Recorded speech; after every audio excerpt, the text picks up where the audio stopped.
nós vamos abordar diretamente agora as características específicas do método de ensino de Jesus. Tá? Nós podemos falar em pedagogia cristã, só que daí já seria uma pedagogia que envolveria o cristianismo, a história do cristianismo em si. Se falar em pedagogia bíblica, aí seria todas as características que a Bíblia apresenta sobre a pedagogia. Mas falar em pedagogia de Jesus, aí vai focar mais nos evangelhos, só sobre os métodos, né, o método, a forma como Jesus ensinava. E tem muita coisa assim que é muito parecida com o que se faz hoje, só que claro que tem uma abordagem diferente, né? Vamos lá então, página 137. Hoje nós vamos estudar a primeira parte dessa lição, que é dividida em duas, né? Jesus, o mestre dos mestres, em parte 1 e parte 2. Hoje é a parte 1. Nesta lição estudaremos o padrão e os métodos de ensino deixados pelo Senhor Jesus como exemplo a todos os educadores cristãos. Vamos lá. Na página 139, nós temos duas questões, a questão número 1 e a questão número 2. Eu vou ler o primeiro texto, né? Jesus Cristo, mestre dos mestres. Mais de 40 títulos qualificam a pessoa e o ministério de Jesus Cristo. Nos evangelhos, o termo mestre é uma das designações mais utilizadas, 45 vezes. Por 14 vezes é chamado de rabi. Através desses títulos, percebemos que a grande prioridade do Senhor Jesus foi o ensino. O dicionário de Strong afirma que o título Rabi significa meu grande mestre, meu ilustre Senhor. Era utilizado pelos judeus para dirigir-se aos professores e também honrá-los. Nicodemos reconheceu Jesus como mestre ao chamá-lo assim.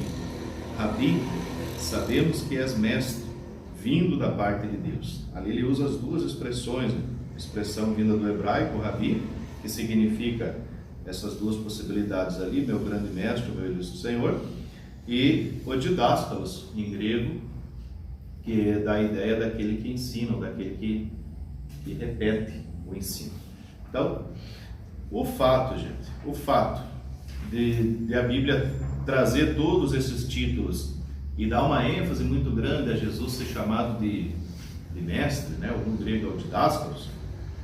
O fato dele ser chamado de mestre por muitas vezes nos evangelhos, 45 vezes é bastante, não é pouca coisa. E tem muitos textos ainda, né, que o texto não chama ele de mestre, mas o texto diz que ele, abrindo a boca, começou a ensinar, e ensinava assim, ensinava... tudo isso mostra que a área do ensino para Jesus era praticamente prioridade, né? Ele fazia outras coisas, né? Fazia os milagres e tal, mas tudo isso estava interligado com o ensino. A multiplicação dos pães, por exemplo, o povo andou com Jesus o tempo todo e chegou no momento que Jesus simplesmente não queria mandar eles para casa com fome. Aí veio a multiplicação dos pães e tal. Em outros casos ele fazia o milagre primeiro e depois se assentava e ensinava. Ou em outros casos, como naquele que eles abriram o telhado, né? Colocaram o paralítico no meio do ensino ele fazia o milagre. Então os milagres, digamos assim, eram boas coisas que Jesus fazia, com toda certeza. Mas digamos assim que não era a prioridade para ele. Porque as pessoas que ele curou morreram. E as pessoas que ele ressuscitou voltaram, tornaram a morrer. Então, digamos assim que isso seria um paliativo para a situação, né? Teria um outro propósito esses milagres, não simplesmente fazer o milagre em si, tá? Até porque se fosse assim, o milagre em si fosse o foco, teria muito mais, teria outras coisas, ele teria curado mais gente, né? Ou teria feito de alguma outra forma, mas digamos assim que tem um propósito distinto o milagre. E tudo isso era, digamos assim, secundário ao ensino. O ensino era sempre primário. Então ele priorizava ensinar as pessoas e não necessariamente fazer o milagre. Até se os irmãos dá para lembrar daquele texto de Marcos, né? Mesmo que não seja um texto, digamos assim, original, né? Está na Bíblia, mas é um texto considerado que foi inserido posteriormente. Marcos 15, né? não é 15, acho que é o 16, que ele diz assim, ide por todo mundo, 16, né? Ide por todo mundo, pregar o evangelho a toda criatura, quem crer e for batizado será salvo, quem não crer será condenado. Aí ele começa assim, estes sinais seguirão aos que... Então o sinal vem sempre depois, nunca antes, né? O sinal é uma coisa mais para confirmar o que? O evangelho, o ensino, a pregação, a palavra. Então a prioridade nunca foi o milagre, sempre foi a pregação e o ensino. Sempre foi essas coisas. Então, o fato de ter tanta, digamos assim, tanta ênfase, né? E a gente aprende que quando alguma coisa é mencionada muitas vezes é porque aquilo requer uma atenção. Os salmos, por exemplo, a gente identifica nos salmos ali aquilo que é a chave, né? O ponto crucial do texto ali, quando ele repete, né? O refrão dos salmos, por exemplo, né? Aqueles textos que diz assim, erguei as vossas cabeças, ó portas, porque vai entrar o Rei da Glória. Aí tem um pouquinho de texto novamente e vem o refrão. Tem mais um pouco de texto e vem o refrão novamente, né? Isso daí dá uma ideia para a gente de qual seria o ponto crucial daquele texto, né? A ideia que ele está querendo repetir. Então, quando se repete, a gente sabe que é importante. E se repete o tempo todo na Bíblia que Jesus era mestre, que Jesus era rabi, que Jesus ensinava, então a gente tem que entender que do ministério de Jesus, o importante era o ensino. Né? O importante era o ensino. Agora, você imagina o quanto a igreja que eu digo assim no geral, as igrejas em si, né? O quanto elas estão distantes desse propósito. Né? Porque é uma coisa, como a gente sempre fala, pregação é para os de fora e ensino é para os de dentro. A única forma de dar uma estrutura boa para quem está na igreja, para quem já é crente, é por meio do ensino. Até mais adiante ele tem ele usa ali uma metáfora do cogumelo e do carvalho, não sei se os irmãos leram lá. Ele diz que o cogumelo nasce da noite, né, durante a noite, de manhã ele já está firme. O carvalho demora décadas para se formar, mas o carvalho tem uma diferença de estrutura muito maior com relação ao cogumelo. Então, hoje em dia, os caras querem pegar o indivíduo e já colocar ele para pregar de um dia para o outro, para ensinar de um dia para o outro, e não tem preparação nenhuma. E leva-se muito tempo para a pessoa ter uma estrutura, para poder suportar as lutas e tal, né? Então, hoje em dia, as igrejas investem muito no indivíduo para ele ser pregador, mas o que fortalece a igreja de fato é o ensino. E o ensino é diferente da pregação, né? Claro que, digamos assim, quem prega automaticamente está ensinando, mas o ensino necessariamente é diferente. Então, a igreja tem que entender que o ensino em si é uma das prioridades. Só que, como eu disse para os irmãos, algumas igrejas a gente não vê isso, né? Não vê esse tipo de coisa, não tem interesse em simplesmente capacitar as pessoas, né? Capacitar as pessoas e, infelizmente, né, a gente não sabe o propósito que se há por detrás disso aí. Mas é uma parte que a igreja peca bastante, não investiu o seu trabalho todo nisso. Ser missionário tem que ter uma bagagem, mais ou menos assim? É bom ter, né? Além da própria vocação, que não é qualquer um para se envolver com o trabalho do missionário, né? Aceitar não fazer mais nada e dedicar só à obra. É bom ter um bom conhecimento, porque esse corpo a corpo que o missionário tem com as pessoas requer como é que eu posso dizer assim, uma experiência, uma abordagem totalmente diferente, né? Porque vai estar conversando com pessoas, o missionário sabe quem vai estar doente, quem vai estar bem, quem vai estar mal, né? Quem está às vezes casal se separando, essas coisas. Tudo isso vai depender principalmente da questão de aconselhamento pastoral, né? O chamado curso de capelania que eles falam, ter uma abordagem com as pessoas, saber lidar com os problemas que tem. Porque quanto mais a gente se envolve com as pessoas, mais a gente descobre os problemas que essas pessoas têm. Na Assembleia, no Conselho de Direitos, tem que ter capelania para ser missionário? Não. Tem que ter, não. Seria interessante ter. Nós temos, nos cursos de capacitação do IBADER, tem o curso de capacitação de missionário. Essa foi uma das propostas que nós fizemos com o pastor presidente, na hora de escolher o IBADER realmente. Um dos cursos que nos chamou a atenção foi esse de capacitação do educador cristão. Tem da capacitação do diácono, capacitando o missionário, e tem um outro que nós estamos planejando fazer em março do ano que vem, chamado Introdução ao Santo Ministério, que é um curso assim preparatório para obreiro. É uma potência do curso. Meu Deus do céu, vou fazer a propaganda agora, mas não, é muito bom mesmo. Tem que ter estimando. Já vai despertando assim, mas uma das propostas seria trazer esses cursos para poder dar esse Eu conhecimento. tenho vontade de ser missionário, mas é aquela história, gente, ter vontade, ter vocação, né, é uma coisa, né, irmão? Essa introdução ao Santo Ministério, o IMADEP já tem, né? Tem. E meu filho fez ele lá na Pastor Samuel. Já tem já. Assim. Eu comprei todos os livros dos cursos de capacitação lá para eu poder escolher os que dá para a gente fazer, né? Os que nós temos condições de fazer, o que nós não temos. Então, ano que vem nós vamos lidar com isso aí. Mas um dos nossos propósitos é convocar, na verdade, né? O presidente quer convocar diáconos para fazer o curso de capacitação do diácono, missionários para fazer o curso da capacitação do missionário, e os obreiros em si, que vão ser ou consagrados ou separados do ministério aí de operador mesmo, fazer o curso de introdução ao Santo Ministério. E isso para poder ser consagrado, essas coisas, né? Tem uma exigência daí. Isso é uma das propostas do próprio pastor presidente. Já. Passamos a 1. Conseguiram responder? Tá fácil, né? 2. Ele é a verdade. Primeiro parágrafo.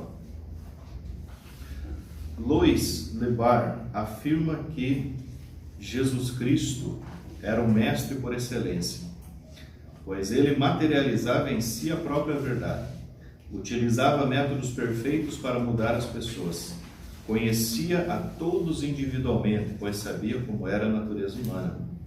O que o Mestre Jesus ensinou possui uma íntima relação com quem ele era, a humanização da própria verdade. Em João 14,6 afirmou enfaticamente: eu sou a verdade. Ninguém jamais havia dito isso. As implicações dessa afirmativa são imensas. Afirmar ser a verdade significava que jamais alguém poderia provar que o seu ensino estava errado. O próprio Senhor Jesus explicou que as suas palavras foram transmitidas a ele pelo próprio Deus. Ele desempenhou o ministério profético com absoluta excelência devido ao seu íntimo e perfeito relacionamento com o Pai. Pôde ser um instrumento de comunicação da verdade divina sem ruídos ou distorções. Gordon afirma que o Messias Jesus viveu aquilo que depois ensinou. Viveu tudo antes de ensinar e viveu tudo bem mais do que pôde ensinar. O Mestre Jesus disse aos seus ouvintes que conhecê-lo era o mesmo que conhecer a Deus, vê-lo era idêntico a ver a Deus, crer nele era igual a crer em Deus, e receber era o mesmo que receber a Deus. Então, essa expressão de Jesus, ela vai abrir uma brecha ali para a gente falar de uma outra coisa, mas a princípio aquela expressão de João 14,6, eu sou o caminho, a verdade e a vida, pegando só essa fala da verdade, quando Jesus diz eu sou a verdade, é uma coisa totalmente diferente. Por quê?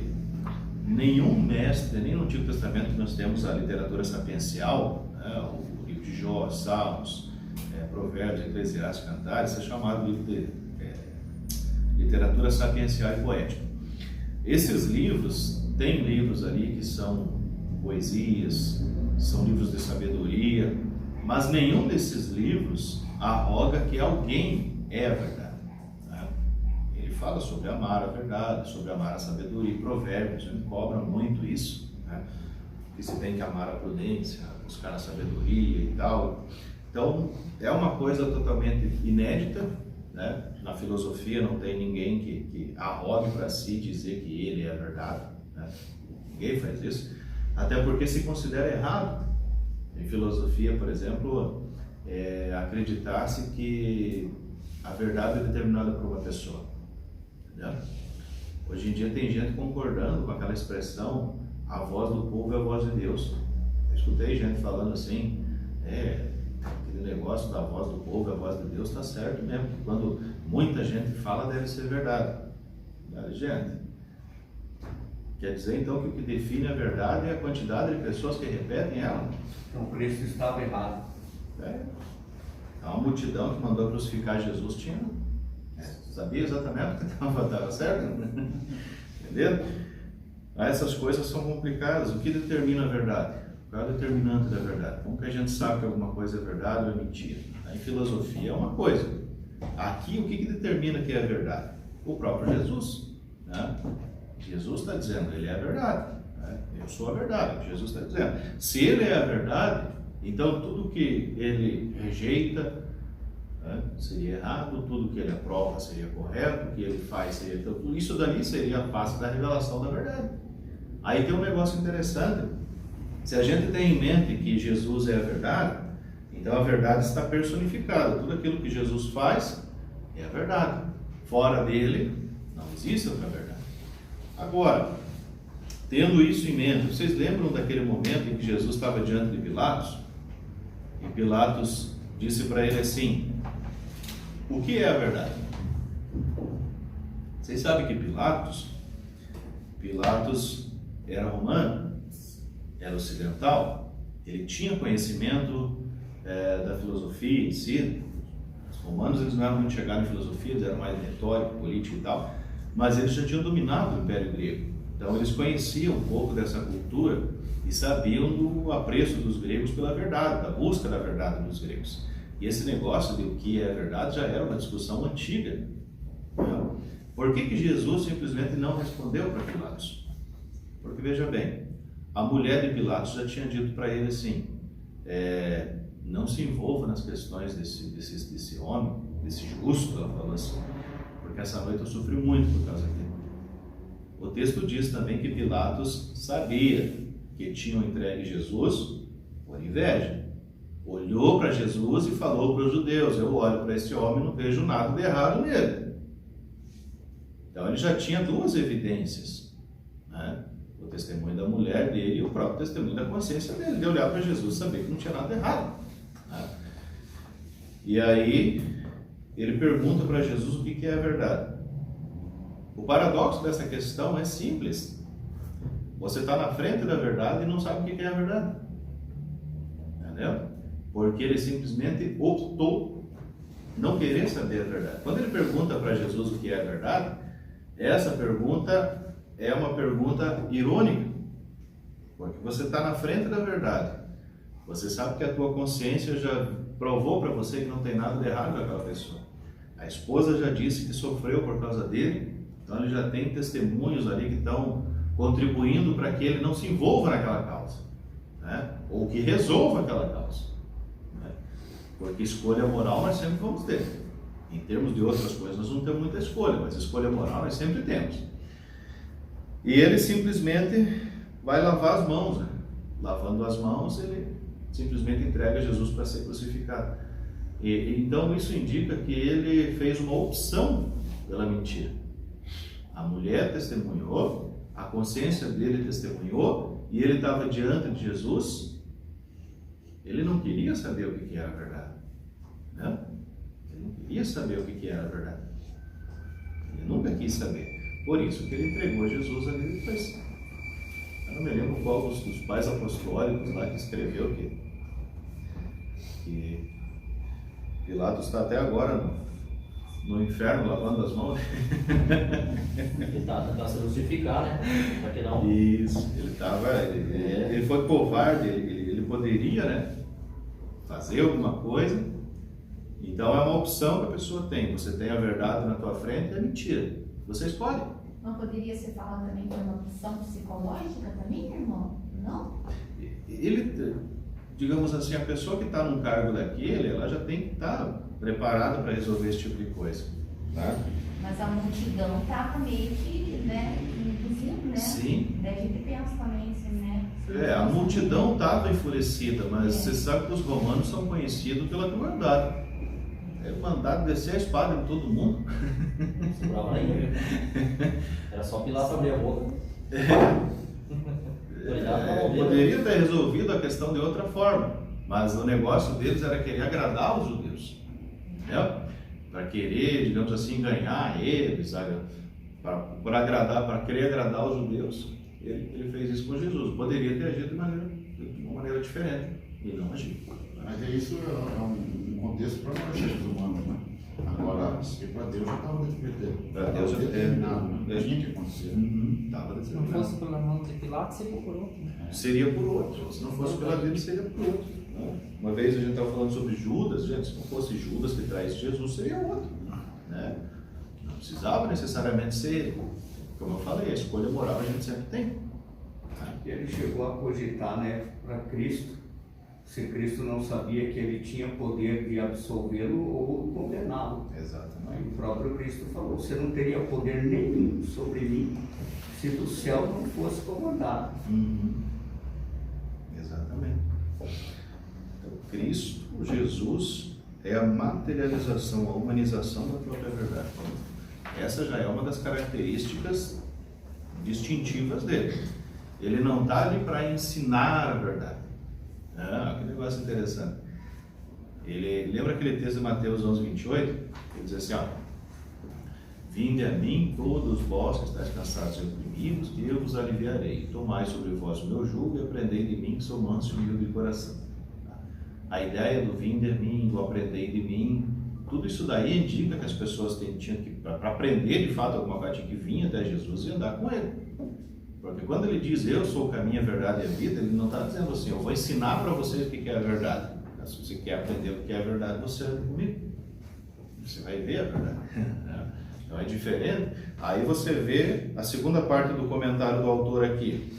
Jesus, ele encarna, ele é a encarnação da verdade. Então as pessoas, para aprender a verdade, não iriam aprender somente pelo meio do que ele falava, mas vendo ele, porque tudo aquilo que ele, digamos assim, aprendeu com o Pai, ele passou. A ideia de aprender é uma palavra forçada para Jesus, mas ele passa as palavras que ele teve do Pai, ele passa a verdade que ele contempla, que ele é. Então ele viveu aquilo que ele ensinou, e viveu muito mais do que ele pôde ensinar, não teve tempo de ensinar tudo o que ele era e o que ele sabia. Então, aí você vê outra questão, que para o professor, o educador, uma das principais características e necessidades dele é o conhecimento profundo da matéria. Profundo. Você não ensina nada para ninguém se você não tiver domínio daquilo. Se não tiver domínio, não consegue ensinar. Então tem que conhecer profundamente a matéria. É um pecado a pessoa ficar muitos anos ensinando alguma coisa e não dominar aquilo. Eu digo isso, gente. Eu sou professor não só na igreja, como professor secular. E eu conheço muitos profissionais que estão há anos dando aula, e a aula é sempre uma porcaria, é sempre uma porcaria, não tem desenvolvimento, não é sempre do mesmo jeito, não evolui nada. E é um pecado isso, porque a pessoa está tantos anos lidando com aquela matéria que já era para saber de cor. Não é à toa, gente, que os professores mais antigos escreviam muitos livros, porque eles sempre escreviam a matéria. Então as aulas deles eram o que eles escreviam, depois aquilo se tornava livro, porque todas as aulas eram tudo escrito. E com o passar do tempo, de tanto contato que a pessoa tem com a matéria, ela domina aquilo à torta e à direita, sabe, aquilo de cor e salteado. Então aí você vê que com o passar do tempo a pessoa vai ter o domínio daquela matéria, tem que ter o domínio daquela matéria. E quanto mais a pessoa domina aquela matéria, melhor ela vai ensinar, porque vai ficar mais fácil para passar. Não entraria em vocação? Entra a vocação também, entra a vocação. O ensino também é uma coisa, a vocação da parte do ensino é a parte do simplesmente a pessoa, digamos assim, querer estar ali, querer estar ensinando, querer estar envolvida, gostar do ambiente. Tem gente que quer dar aula para criança, não gosta de criança, quer dar aula para adolescente, não gosta de adolescente. Tem essas situações, gosta de dar aula, mas não gosta dos alunos. Aí é complicado, é o mesmo que você ser churrasqueiro e não gostar de fogo, não dá certo. Então tem que gostar, tem que querer estar ali no meio, aquele ambiente tem que ser o ambiente que a pessoa queira estar ali. Eles mesmos reconheceram que Jesus ensinava com autoridade. Essa autoridade poderia ser traduzida como conhecimento de causa. Conhecimento pode ser. Pode ser. Ele é a verdade. Sim, pode ser sim. Então, aí, uma das coisas que a gente mais deve ter em mente é o domínio da matéria. Claro, tem muita coisa que vem com o tempo, né? E a gente vai, tem muita coisa que a gente vai aprender sempre pela experiência, no contato com as pessoas que a gente aprende, porque algumas pessoas vão te fazer algumas perguntas, outras não. Você vai pegar um determinado tipo de aluno, né? Se você tentar aquela mesma aula em outro lugar, já vai dar um efeito diferente, porque as pessoas lá são diferentes.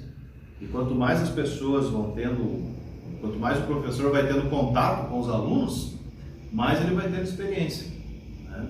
Então tem muita coisa que vem com o tempo, que desenvolve com o tempo, mas a vocação, né, reside nesse desejo da pessoa de querer estar aí no meio, querer estar ensinando, né? E não necessariamente na capacidade do ensino dela, porque a capacidade do ensino é uma coisa a ser desenvolvida, né? Tem que querer o negócio, tem que gostar. Vamos lá, página 141. Na 141 tem o começo do texto. Eu vou ler esses parágrafos aqui, daí eu vou passar para o próximo, ali tem o texto de prova. Jesus Cristo, o padrão do educador cristão. Jesus é o padrão de ensino, o exemplo de perfeição para a pedagogia. Ele foi autoridade e modelo máximos de educador. Suas ações modelaram essa disciplina. Esse livro que ele menciona aqui, do Hendricks, aqui eu tenho em casa, vou trazer para os irmãos na próxima aula. Na teologia protestante clássica, estudamos que o Messias seria profeta, sacerdote e rei. São 3 ofícios de Jesus. No Antigo Testamento tinha o ofício de guerreiro também. No ofício de profeta, ele é superior a Moisés. Como sacerdote é mais grandioso do que Arão. Como rei é mais excelente que Davi. É preciso fazer um acréscimo à nossa compreensão tradicional dos ofícios do Senhor Jesus. Há um ofício do Messias que tem sido negligenciado pela igreja. Ele é também o mestre. Aí tem essa menção aqui, né? E essa citação. Nós passamos para a página 142. O seu ensino, essa aqui é a questão número 3. O seu ensino e o seu estilo de vida unem o saber e o fazer. Saber e não fazer é não saber coisa alguma. Para Jesus, toda aprendizagem se relaciona com fazer a vontade de Deus. E reforçamos o saber pelo processo de fazer. O que o Mestre Jesus ensinou era exatamente aquilo que praticou. Seu ensino tornou-se impactante, não somente pelo conteúdo, mas porque refletia a sua vida. Aí tem as questões 3 e 9, nesse parágrafo aí. Primeiro, com relação a esses ofícios que eu falei para os irmãos, no Antigo Testamento, Deus apresenta, né, por meio das evidências bíblicas ali, o ofício de rei, sacerdote, guerreiro, qual era a outra ali que eu esqueci agora? Rei, sacerdote e profeta, né? No Novo Testamento, a característica de guerreiro desaparece, que já é uma sociedade diferente, mas permanece o ofício de rei, sacerdote, esqueci de novo, profeta, rei, sacerdote e profeta, esses 3 ofícios. Mas como nós mencionamos anteriormente, o tanto de vezes que nós vemos sendo mencionado que Jesus está ensinando, ou que ele é chamado de mestre, tudo isso indica também esse ofício dele de professor, de educador. E eu já vou falar disso daí, deixa eu até anotar aqui para não esquecer. É a questão da regeneração. Já vou falar para os irmãos da importância disso, para a educação. Eu esqueço. Veja bem, quando ele fala que em Jesus está o saber e o fazer, nós sabemos que existem matérias hoje em dia que são matérias mais teóricas, que não exigem tanta prática. A matéria de filosofia mesmo é uma matéria que exige leitura, que exige mais um trabalho intelectual, né? E nós sabemos também uma coisa interessante da educação, que a educação é um produto cultural e imaterial.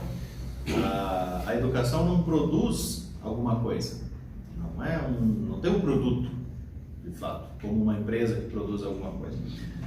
O que a educação pode fazer é, de fato, instruir as pessoas e recolocar essas pessoas, né, digamos assim, no caminho certo, variar a mente deles para que eles possam tomar certas decisões. E nós sabemos que tem algumas matérias, como filosofia, que eu já mencionei, que é uma matéria bem teórica, também não tem produto e não tem uma aplicação prática direta, né? Ela é mais uma questão de organização do pensamento para tomada de decisão. Agora, por ser uma matéria diferente, né, por ser uma matéria teórica, o ensino dela também é um ensino com essa pegada mais teórica. Exige leitura, exige reflexão, exige esse trabalho mental. Então, quem ensina filosofia já não vai ensinar arte, por exemplo, porque a arte já exige uma coisa completamente diferente. Quem vai ensinar arte vai trabalhar com desenho, com pintura, com forma, com superfície, com textura, vai trabalhar com um monte de coisa, e essas coisas já são matérias, né? Não tem como dar aula de arte, por exemplo, só trabalhando texto. Não tem como, tem que ter aquela pegada mais plástica, né? Senão não tem, o ensino vai ficar manco, né? Digamos assim. Então tem que ter isso. Então o ensino de um é plástico, é material, e o ensino de um outro é mais teórico. Mas quando se trata, por exemplo, do ensino de Jesus, você vê que ele consegue trabalhar questões religiosas, morais. Ele não entra em assuntos científicos, não faz isso. A Bíblia não é um livro de ciência, nunca pode olhar para a Bíblia desse tipo, né?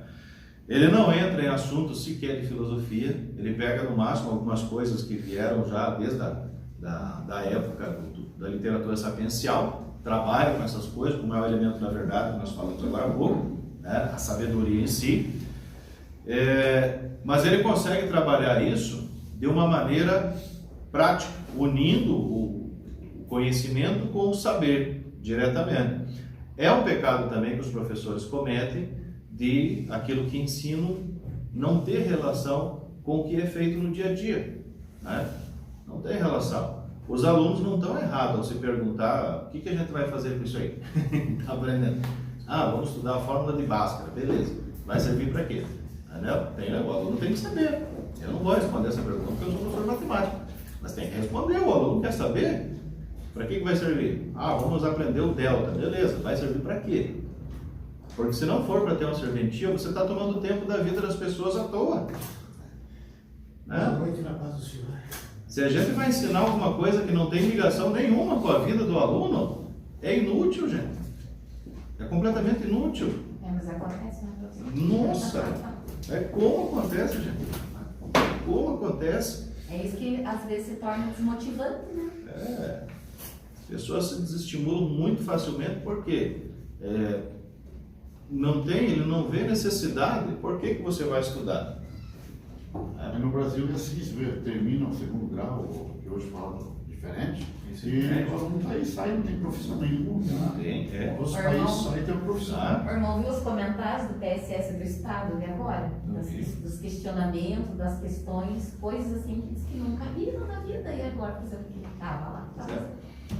Eu vi uma vez, tinha um grupo discutindo assim, falando que o propósito da escola não pode ser simplesmente formar pessoas para o mercado de trabalho. Isso é errado. Gente, se você não vai formar alguém para o mercado de trabalho, então para que você está chamando as pessoas para a escola? Para quê? Entendeu? Claro que, evidentemente, a formação tem que ser a formação integral do ser humano, formar todas as áreas do ser humano. Agora, toda pessoa que estuda, ela tem que ter uma aplicação prática daquilo.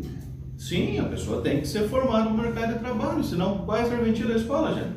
O aluno vai lá, come merenda e volta embora, não aprende nada, entendeu? É claro que tem que ter sim, tem que ter uma ligação com o dia a dia da pessoa.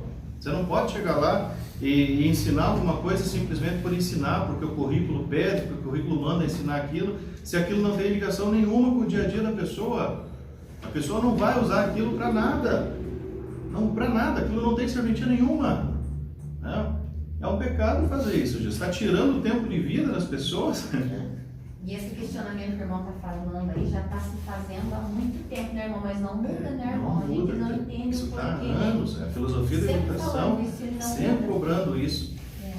Sempre cobrando, principalmente do EJA, que já são pessoas que trabalham, né? E estão lá à noite, trabalham durante o dia, está à noite, já são pessoas adultas, que têm família, tudo, vai lá e aprende alguma coisa que não tem relação nenhuma com nada que a pessoa faz.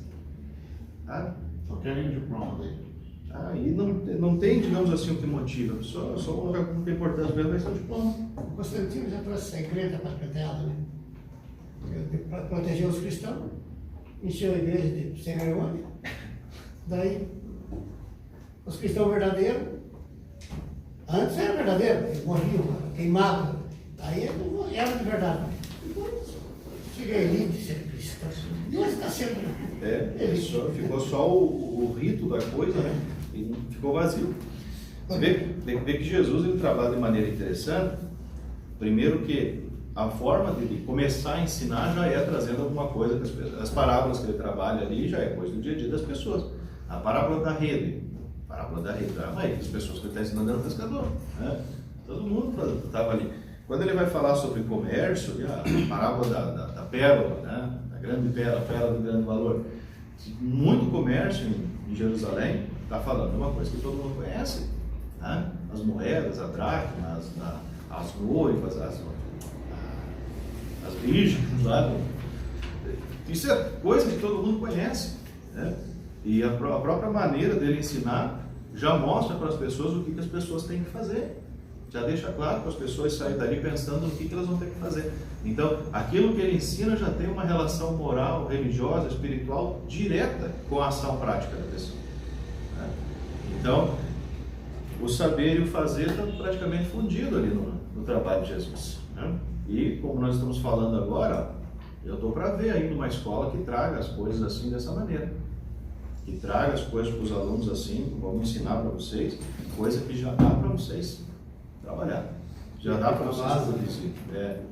Tem relação com o dia a dia, isso aqui vai ser importante, você vai fazer isso, vai fazer aquilo e tal, porque tem que ser assim, porque a pessoa hoje mesmo, veja bem gente, mesmo que a pessoa hoje em dia tem cursos profissionalizantes, né? A pessoa vai fazer curso técnico, alguma coisa, vai fazer o curso ali já pensando na profissão, mas o curso já está tendo a profissão, né? E outras pessoas que estudam, né, o ensino fundamental, o ensino médio todo, quando sai do ensino médio, tem muita gente que tem que fazer um monte de cursinho para conseguir passar no vestibular, entendeu? A pessoa estuda inglês no ensino fundamental, no ensino médio e sai e não sabe falar inglês. Nada, gente, nada. Muito fraco. Eu viajei para Israel, aprendi lá café, aprendi que é coco.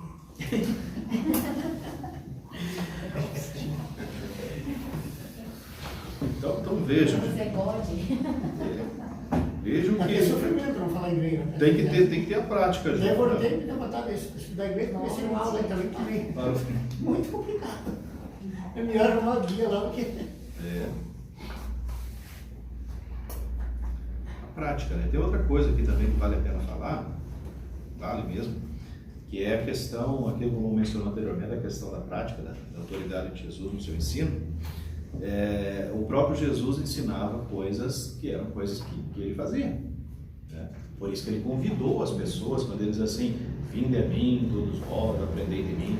Olha essa questão ali, eu sou o caminho, a verdade e a vida. Isso era ele convidando as pessoas para andar com ele. Quer aprender sobre certas coisas? Venha, porque você vai ver como eu faço e você faz também. É aí que entra a metodologia de arte, por exemplo. A arte você aprende a arte na prática, né? Não existe dom para tocar violão. Leonardo da Vinci descia o sarrafo no sair. Falava aqui. Não existe dom para ser artista. Para você ser um bom cantor, um bom tocador de violão, uma coisa assim, um bom pintor, não existe dom. A prática faz o indivíduo se tornar um perito naquilo, né? Quanto mais você pratica, mais você aprende, né? Isso é uma coisa boa. Então, nas coisas que são práticas, quanto mais você treina, melhor você fica. Então, o interessante dessa prática é que, aí no caso de Jesus, ele une, né, essa prática, convida as pessoas para vir, andar com ele, ver o que ele está fazendo, do modo que ele está fazendo, as pessoas podem fazer também, tá? Então você, digamos assim, aprende fazendo aquilo que Jesus vai fazer. E aí entra aquilo que Paulo fala, né? Paulo usa muitas vezes aquela expressão, ele diz assim, sede meus imitadores como eu sou de Cristo. Então Então, Paulo está convocando as pessoas também. Se quer aprender certas coisas, ande comigo. Você vai ver o jeito que eu faço, você aprende também. Né? Aí tem aquele texto de Provérbios lá também, acho que é o 13:20, né? Anda com os sábios e serás sábio, o companheiro dos tolos será destruído. Então, anda com as pessoas certas, veja como as pessoas fazem as coisas e faz do mesmo jeito. Né? Porque a pessoa pensa que andar com as pessoas assim, ver do jeito que elas se comportam, não influencia, mas influencia bastante. Né? Mesmo a pessoa assistindo filme, né? A pessoa assiste filme, daí dia está andando igual o cara do filme lá, andando do mesmo jeito, com o mesmo tique. Né? Seria como uma criança que assistia filme, né? Eu, por exemplo, assistia um filme, naquele tempo, filme antigo, e daí eu saía brincar, eu saía o principal do filme, né? A mesma coisa. Assistia o Power Rangers, saía dando chute nas cadeiras. Isso. Power Rangers. É do meu tempo. O José Orion pregou muito nessa área. A influência hoje da mídia contra as crianças. Sim. Ele foi chamado na OEA para depor. Ele disse que aquela coisa do Satanás lá, nos Estados Unidos, famosa lá das crianças, como é que é o nome? Disney. Coisa famosa que as crianças vão lá. Disney. Provou que aquilo era orientado pelo diabo e foi lá e provou, documentado. Na OEA, na Organização dos Estados Americanos. Minha sobrinha esse dia faceira, riquinha, me contava para mim: tio, o negócio das crianças para Disney. Isso, filho, você tem um tio tão quadrado que você pensa que ele fica sei lá, triste. Se eu for para Israel, vou para ensinar as crianças, eu estou aí, amém. Se tem dinheiro, tem que gastar. Meu professor, só uma dúvida aqui. Como você falou que, por exemplo, quem toca violão, se praticar, toca. Mas não entra aí o tal de talento. Porque meu tio começou com cabo de vassoura, nunca frequentou aula. E ele faz um violão, uma guitarra, toca tudo esse tipo de instrumento. Meu pai aprendeu acordeão também assim, nunca aprendeu nada de música. Meu pai aprendeu acordeão. O talento é a tendência. Capacitação também, né? Isso é talento, não é? O talento é o que eles chamam de uma inclinação natural. Isso. Esse pastor que vai vocês ele, quando começou, ele pegava, ia na roça, né, pegava um pedacinho, pegava na ponta dos pais e pregava com as pedacinhos. Tá certo. Já chegou com o pastor, eu pregava o mundo inteiro, o pastor ganhou na cara dele. A dormir, hoje prega no mundo inteiro. Eu vi um comentário do pastor que falou bem assim: primeiramente, para quem é pregador, a hora que você quer pregar, vai e pregue para você mesmo primeiro. Eu fiquei pensando, vá na frente do espelho e fique pregando, falou assim, né? Que você vai ver a forma que você vai se comportar lá na hora de pregar.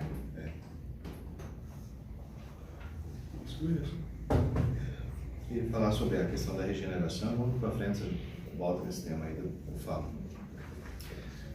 Página 143 agora.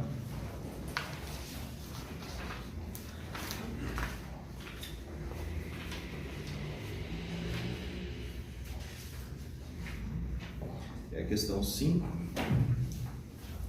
Eu vou ler o texto todo daqui a pouquinho também, né? Seu ensino era para todos e em todos os lugares. Onde, quando e a quem ele ensinava?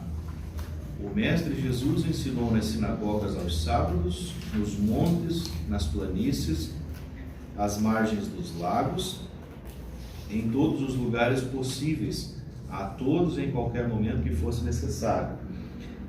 Na primeira multiplicação dos pães, ele estava com os discípulos em um lugar deserto para descansar. Porém, quando chegaram ao lugar de repouso, viu Jesus uma grande multidão e compadeceu-se deles, porque eram como ovelhas que não têm pastor. E passou a ensinar-lhes muitas coisas. Esse aqui é o texto da questão 5. Ele instruiu aos frequentadores das sinagogas e as multidões. Ensinava a indivíduos em particular, pessoas simples ou da alta classe social. Discutiu com os fariseus e com os mestres da religião, cujas interpretações contrastavam com o espírito da lei tão defendido por Cristo. Em seu ministério ele ensinava a todos quanto precisavam ouvir, sem qualquer distinção ou favoritismo. Aqui é o aspecto social do ensino de Jesus. O ensino de Jesus é para todas as pessoas em todos os lugares. Primeiro, com relação aos lugares. Ele ensina nas sinagogas, nos montes. Tem aquela semelhança entre o Sermão do Monte de Mateus e o Sermão da Planície de Lucas, né? Por mais que as palavras são parecidas, são discursos diferentes, ditos em épocas diferentes. A margem do lago, né? O lago que ele se refere aqui é a citação de Lucas, ainda é o lago de Genezaré. Alguns chamavam Mar de Tiberíades, é o mesmo Mar da Galileia, né? É um mar que não é mar, é um lago grande de água doce. Todos esses lugares, aí você vê uma coisa interessante, para falar na sinagoga no sábado, era o uso do hebraico, né, como a gente fala, e para falar perto dos lagos, por exemplo, aos pescadores, as pessoas que viviam ali. Então você tem uma diferença de você falar na sinagoga para pessoas que já são peritos na lei, já são pessoas exercitadas na lei, na interpretação do texto, e você falar para galileus lá na beira do lago, no Mar da Galileia, pessoas já quase sem cultura, né? Pessoas quase sem cultura. Aí você vê que o ministério de Jesus é extremamente dinâmico, né? Ele não tem um público específico para quem ele quer pregar, ele prega para todo mundo, qualquer pessoa, seja uma pessoa culta, seja uma pessoa leiga, sabe escrever, não sabe escrever, sabe falar, não sabe falar, é um doutor ou não é, ele consegue pregar para qualquer tipo de pessoa, em qualquer lugar. O nome de Tiberite em Galileia vem dos dois filhos do imperador, né? Galileu e Tibério. Né? Tibério foi um imperador, né? Tibério César. Eram dois irmãos. Eu acho que não lembro muito bem. Então, você vê o dinamismo do ministério. E existe, é ruim a gente falar isso, mas existem pessoas que, em termos de pregação, por exemplo, né? Ele vai pregar numa igreja, ele leva uma palavra preparada. Ele vai pregar em outra igreja, se tiver pouquinha gente, já muda a palavra para outra coisa já. Acontece isso. Eu não dava muita atenção para isso, até que eu vi um cara fazer isso. Eu vi o cara anunciando, ele foi fazer uma campanha lá, uns dias lá, e anunciou que iria pregar uma mensagem poderosa no dia, deu até o livro, o texto que ia pregar em Oséias, uma mensagem muito forte, muito impactante, e chegou no dia, tinha um pingo de gente na igreja, ele leu um salmo lá e ficou por isso mesmo. Né? Não desprezando o salmo, mas é só a questão de que, digamos assim, se Deus te deu essa palavra, né? Essa palavra é para as pessoas que estão ali. Se tiver 1, 2 ou 10 ou 1 milhão de pessoas, eu acredito que é aquela palavra. Aconteceu um fato comigo parecido. Fui na igreja do Papa Nicolau, 500 crentes, igreja cheia, mais. Eu peguei uma mensagem daquela cheia assim, que eu disse hoje. Vou lá o Papa aqui, sobre a estrutura da crente, o alicerce do crente.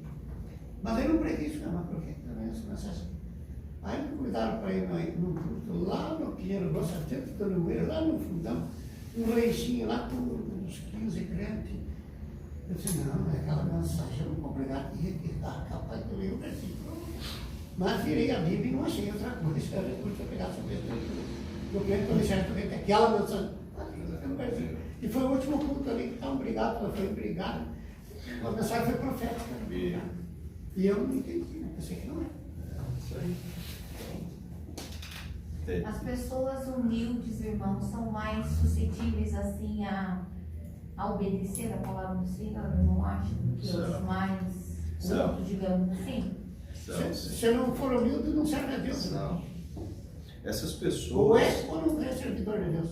Humilde, que nem a irmã se refere, são pobres. Digamos assim, né? Falando Sim, social, né? É o pobre. O pobre, a pessoa mais pobre, por ela já ser privada de muitas coisas, digamos assim, que a vida dela já é bastante amarga. Né? Bastante amarga. E quando você oferece uma saída, o coração dela já está mais propenso a aceitar. A pessoa rica, ela já tem uma confiança na sua riqueza e ela chega a pensar assim, eu já vi uma pessoa falar isso, né?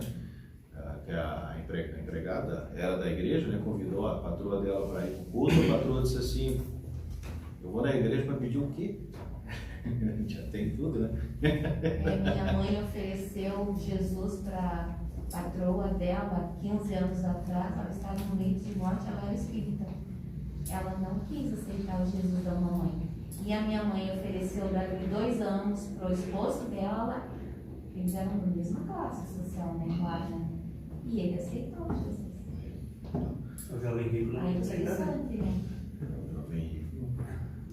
A igreja com Jesus é o primeiro lugar para ele, não aceita segundo lugar.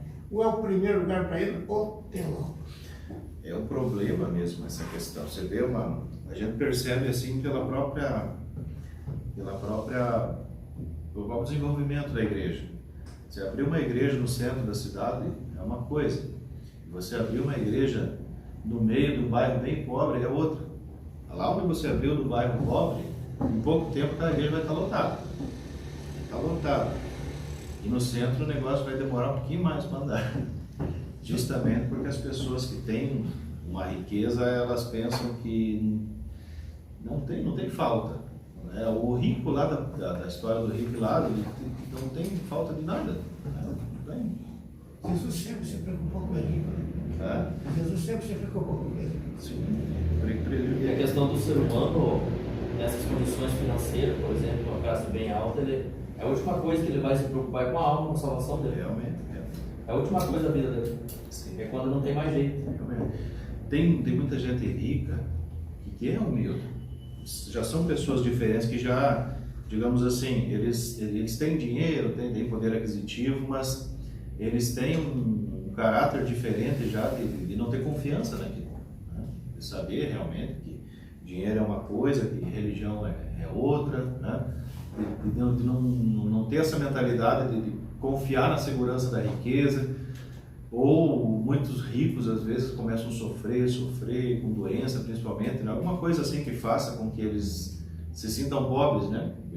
Diante de uma doença ali, não tem dinheiro que resolva o problema, muitos deles se quebrando, mas não é uma regra, não é uma regra. Tem gente que quanto mais sofre, mais endemoniado fica.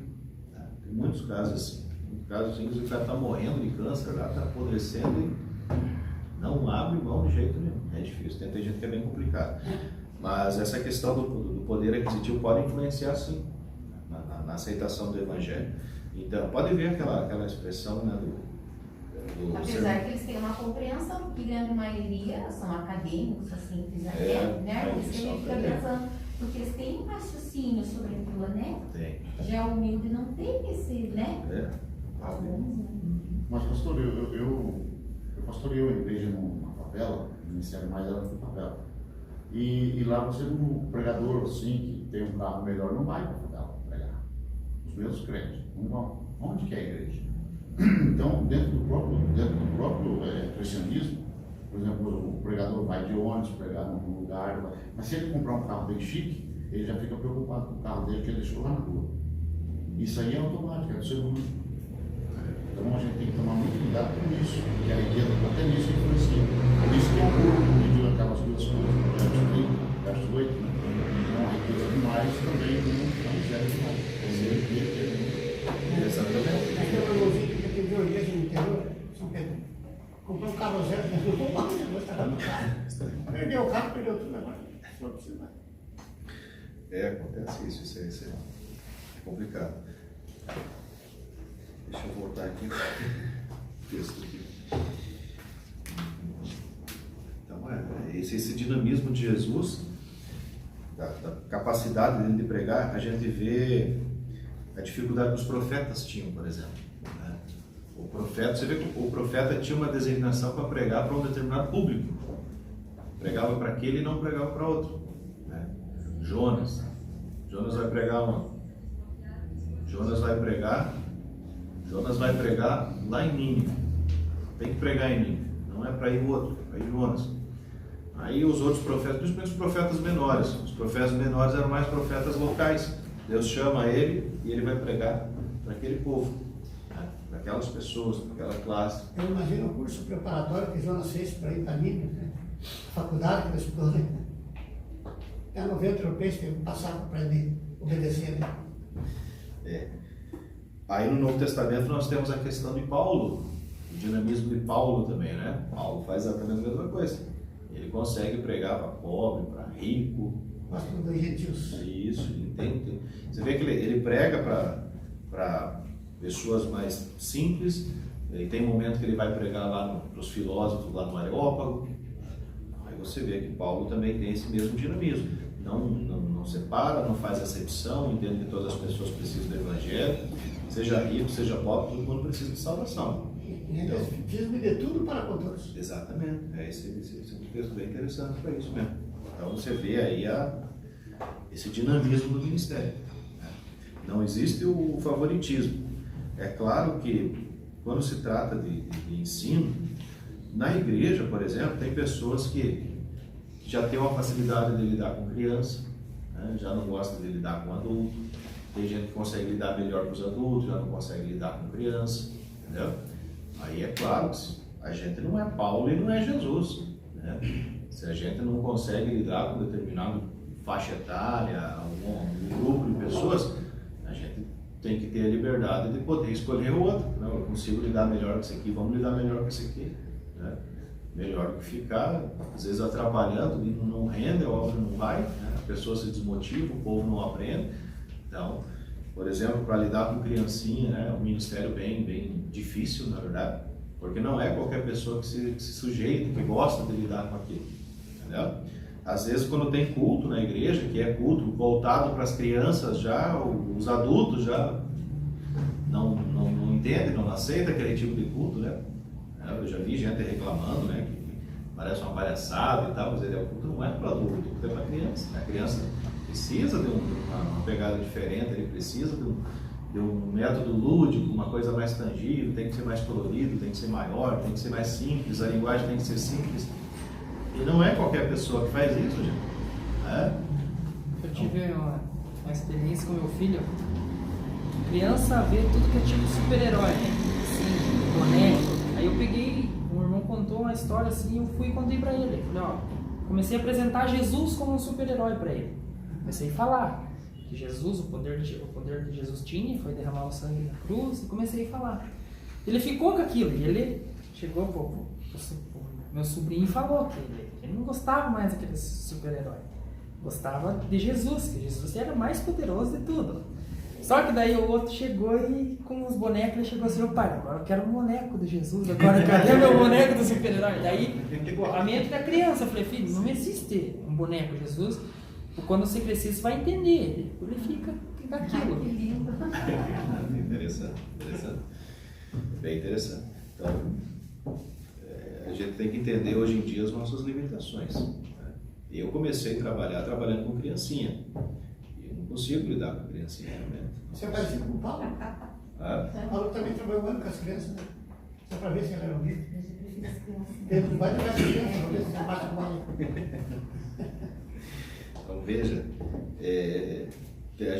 como a gente não tem às vezes, todo esse dinamismo aí, a gente tem que procurar fazer o melhor que pode, de fato, com aquilo que a gente tem, né? Como diz o Eclesiastes, né?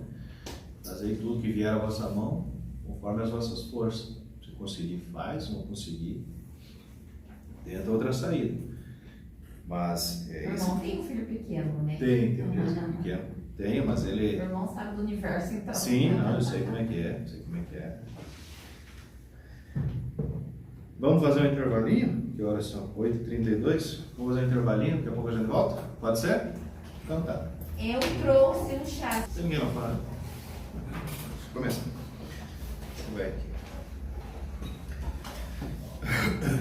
Tô perdido aqui. 144.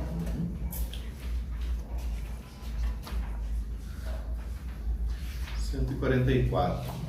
Beleza. Tem duas questões na 144. Vou lendo ali, vou indicando para vocês. Seu ensino era imprevisível, mas possuía um alvo. O Mestre Jesus mostrou que não ensinava por ensinar, nem transformava a mente dos seus ouvintes em um depósito de informações morais e espirituais. Ele nunca pediu que seus alunos memorizassem e repetissem com ele. Ele sabia que o Espírito Santo utilizaria aquele conteúdo para trabalhar em seus corações.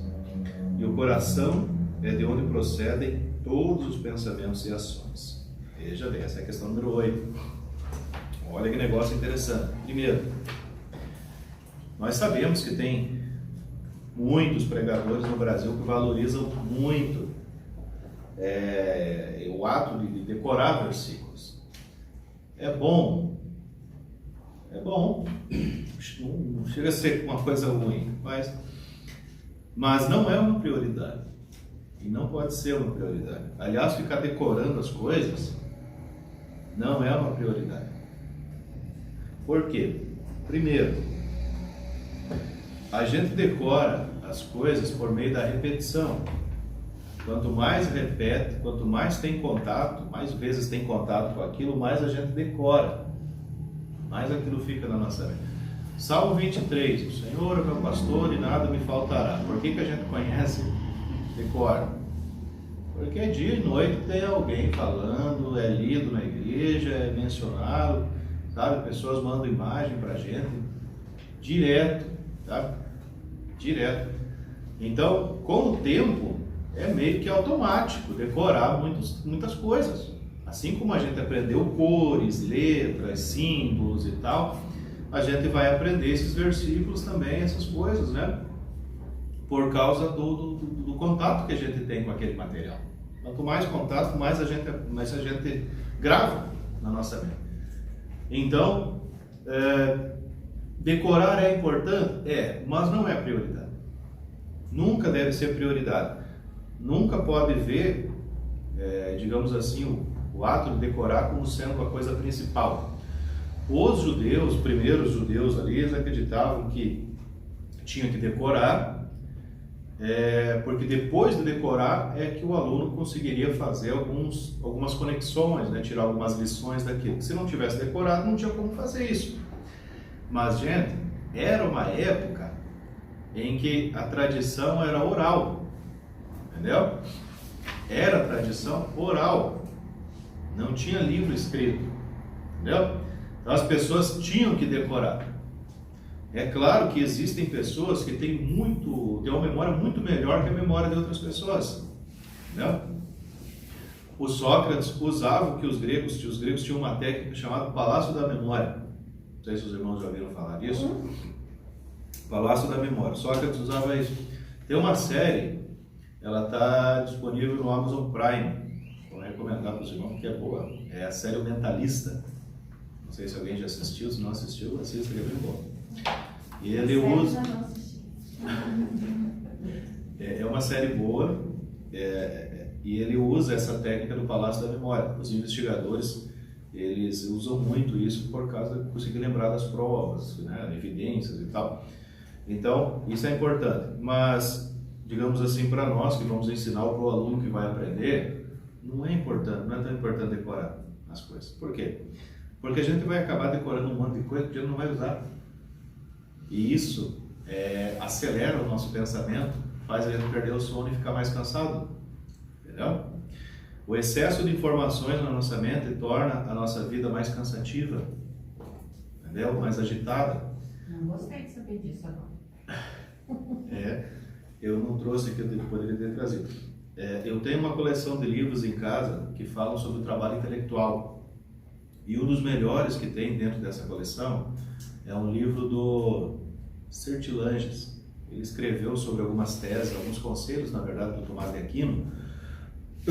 E um dos conselhos que ele fala é não memorizar as coisas que a gente não usa, porque a gente vai acabar entulhando a nossa mente, entendeu? Vai entulhar. É igual aquelas pessoas que dizem assim: não, a gente vai guardando aqui essas ferramentas, essas caixas, essas coisas, a gente não precisa agora, uma hora ou outra a gente vai usar. E vai entulhando, e vai entulhando, e vai entulhando. E nunca usa. Não é assim. Eu sou assim. Professor, mas existem alguns científicos, eles falam que nós ainda, o cérebro ainda não foi totalmente, existem campos do cérebro que não foi ainda analisado, explorado. Com certeza tem. Mas nós somos capazes. Sim, não, é possível. Nós usamos em média 10%. Né? A gente vai colocando tudo na salinha só daí, uma aba outra sala.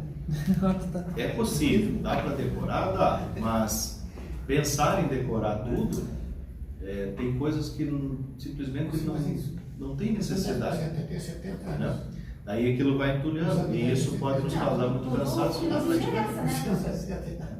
o que nos interessa. Muito fatiga. Então, o interessante é a gente procurar memorizar só o que é importante.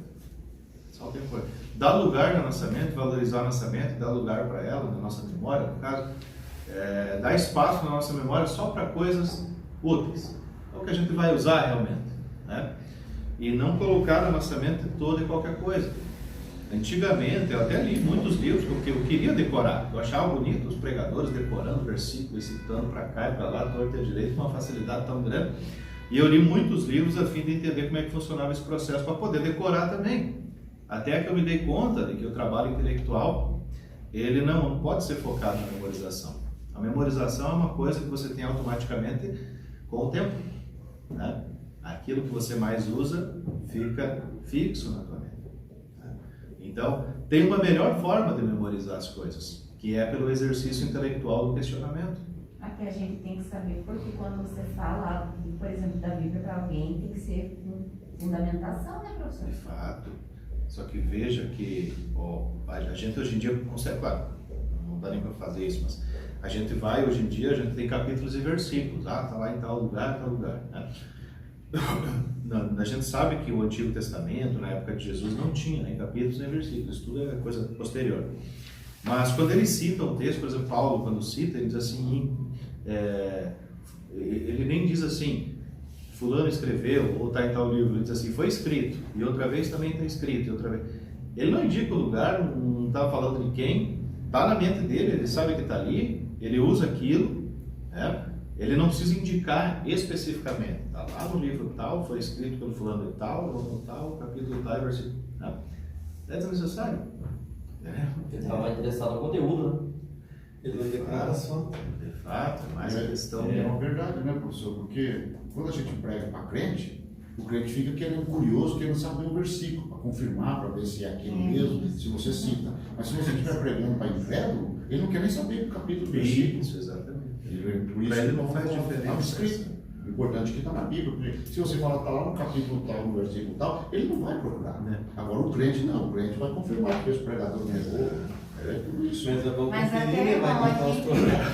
até eu digo assim, por quê? Porque daí a pessoa, quando a gente cita, né, irmão, o livro, o capítulo, o versículo, a pessoa vê que a gente sabe que está aqui, não é palavra nossa, Sim. é palavra da Bíblia. Não entendo. Né? Sim, sim. Quem puder decorar, amém. Uma boa, se nós tivermos tempo, né? Coisa linda, Amém. né, Quem irmão? conseguir decorar, parabéns. A Bíblia diz Continue que assim. estudamos, lemos, aprendemos, e no momento certo o Espírito Santo faz nos lembrar daquilo que aprendemos. O pai sempre fala isso pra mim. Veja que era uma regra praticamente dos judeus ensinar por memorização. Né? E você vê que Jesus não usa esse método em momento nenhum. Nada. É tudo no empirismo, né? Com Jesus. Exato. Ele não usa em momento nenhum esse negócio de, vou repetir, vocês repetem também. Né? Não faz isso. Em momento algum. Então, ele tem uma pegada diferente. O que ele faz ali é simplesmente propor o problema, né? Ele propõe, ele lança a questão e faz as pessoas sair pensando. Né? E nesse sair pensando é o exercício intelectual. Nesse exercício intelectual de tentar entender aquilo, a energia que você coloca ali, né, naquele exercício intelectual acaba fazendo memorizar. A gente memoriza aquilo que a gente se esforça para entender. Já perceberam isso? Eu já tive pregação, por exemplo, que o pregador citou uma parte de Apocalipse, por exemplo, que eu não entendia daquela forma. E daí eu saí com aquela palavra na mente, cheguei em casa, daí fui estudar tudo, ver, pesquisar, quer dizer, eu aprendi aquele assunto, eu me interessei, fiquei curioso de saber. Né? Então é isso que você estava dizendo. A gente só decora aquilo que a gente se interessa. Né? A gente decora até com mais facilidade, porque para decorar alguma coisa a gente tem que ter muita repetição. Mas quando você faz esse exercício intelectual, o dedicar-se ali para conseguir entender, desvendar aquilo, né? O movimento intelectual que você faz fixa aquilo na tua mente, sem precisar repetir. Na época que eu me converti, professor, na verdade é bem assim mesmo. em 94, aí eu vi um irmão pregar lá, ele citou todos os livros da Bíblia, sabe, assim, na pregação dele. E eu, jovem, sem experiência nenhuma, sabe, procurar também, cheguei comigo, né? Aí eu cheguei no culto, das 9h30 até meia-noite, eu decorei todos os livros da Bíblia, de Gênesis e Apocalipse. Só que nunca usei. 25 anos nunca usei isso aí. Mas você sabe, né? Na verdade. E nunca mais esqueci também. Nunca mais esqueci. E nunca mais fiz questão por exemplo, de continuar o aprendizado quando a mente captou e nunca mais consegui. Hoje, se for preciso falar de Jesus Apocalipse, eu falo. Só que não consigo. Então tá. Jesus não via as pessoas, né, como um depósito de informação, ele simplesmente não queria passar informação. Você vê que ele não... Questões teológicas, assim, Jesus não responde. Ele não responde questões teológicas. Né? As questões teológicas como é que eu posso dizer? Até o livro de Romanos, ali, tudo que Paulo faz, as associações que ele faz da lei, a interpretação da lei, a justiça, a própria lei em si, o amor de Deus, tudo isso. Jesus, ele, por meio de problemas, por meio de parábolas, por meio desses exercícios assim, ele faz com que as pessoas se despertem do Evangelho. Então, o modo como ele ensina, hoje em dia tem, com base no William Glasser, né? Com base no William Glasser, eles querem propor aquela pirâmide lá, né, da educação, né, da porcentagem e tal, de fazer as pessoas resolverem problemas para conseguir chegar ao entendimento, para desenvolver o próprio intelecto e adquirir conhecimento assim meio de maneira mais autônoma. Mas já é uma coisa que Jesus fazia, né? Já é uma coisa que nós cristãos já estamos habituados com isso. Jesus propõe esses problemas para eles, as parábolas e tal, essas coisas, e eles saíam pensando.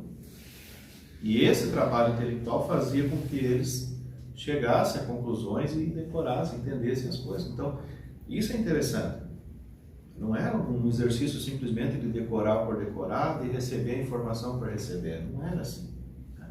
Era um trabalho mais de exercício intelectual. Claro que ele está trazendo assuntos ali que exigem da pessoa. Quando os fariseus chegavam, ele não queria falar abertamente para os fariseus, ele falava dos fariseus por meio de parábolas, e as pessoas, e tem textos que claramente dizem assim, que todo mundo sabia que ele estava falando dos fariseus. Né? A parábola do samaritano, quando ele propõe ali, aquilo ali é uma chinelada na cara de cada fariseu que está escutando ele. Né? Isso era uma maneira de propor o problema, fazer as pessoas pensar, entender. Então, era uma maneira de construir assim, que dava para a pessoa a oportunidade de ela mesmo chegar ao conhecimento, às suas conclusões, mas por meio do problema proposto por ele, por Jesus. Então, isso seria o que eles chamam hoje de criar condições para a aprendizagem. Propõe o problema e eles resolvem. Mas não era simplesmente propor o problema. Tinha que ser uma coisa do dia a dia, uma coisa que despertasse, de fato, o interesse deles. E aí entra aquilo que o Justino mencionou. Ele sabia que o Espírito Santo utilizaria aquele conteúdo para trabalhar em seus corações. E o coração é de onde procedem os pensamentos e as ações. Então, Jesus propunha isso e aquilo ficava martelando na pessoa. Seria mais ou menos isso que Jesus respondia, às vezes, com perguntas? Também, respondia também com perguntas. Geralmente não, uma pergunta não. Respondia com perguntas. Porque os fariseus, os doutores da lei, esses caras sempre chegavam para ele com pergunta capciosa. Com coisa que, para testar o conhecimento dele, para querer fazer ele se contradizer, né? Ou para armar um laço para ele, né? Armar um laço para ele. E ele sempre saía dessas situações com perguntas. Porque ninguém é obrigado a responder nada. Mas não pode deixar ser uma resposta. Então, nesse caso, uma boa resposta seria uma outra pergunta. Né?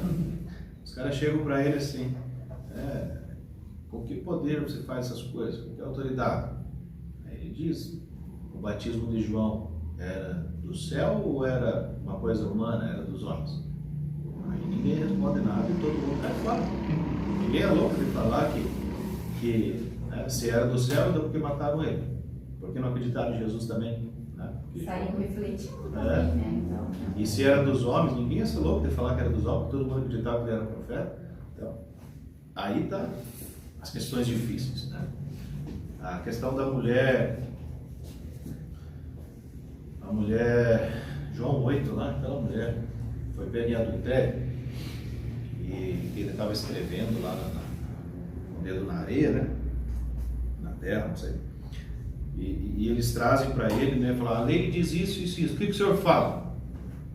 Aí, simples. Quem não tiver pecado, que atire a primeira pedra. Simples. Né? Aí todo mundo sai. Então é uma coisa que provoca.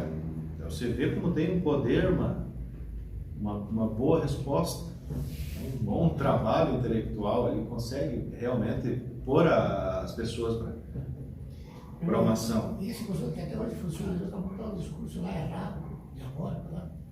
E tem o pão, eu dar 2, 3 palavras, um pacote, vai tudo para o chão. Sim. Eu enfrentei um desviado nosso, doutor da Bíblia, que eles que viram de ponta cabeça, nem quer provar que o pecado já não vai pecar, que acabou tudo. E eu escutava o discurso dele. E agora, Jesus, se for responder tudo isso, essa maçaroca que veio a semana inteira. Largava para Jesus, era 2, 3 conversas, o fogo caía, me abraçava chorando, mas orava, voltou para a igreja. E foi a pastora e morreu. Morreu. O Estevão, né? O senhor falando, eu lembrei do Estevão, né? Da Bíblia lá. A Bíblia diz que ninguém podia resistir à sabedoria que Deus dava para ele lá naquele momento, aquele discurso que ele estava fazendo. Aí os caras não tendo o recurso, pegaram em pedra e meteram pedra. Né? Eu vi qualquer coisa que Estevão era aquele jovem que estava com os peixinhos no meio da multidão. Você viu alguma coisa sobre isso? Nossa. Os comentários que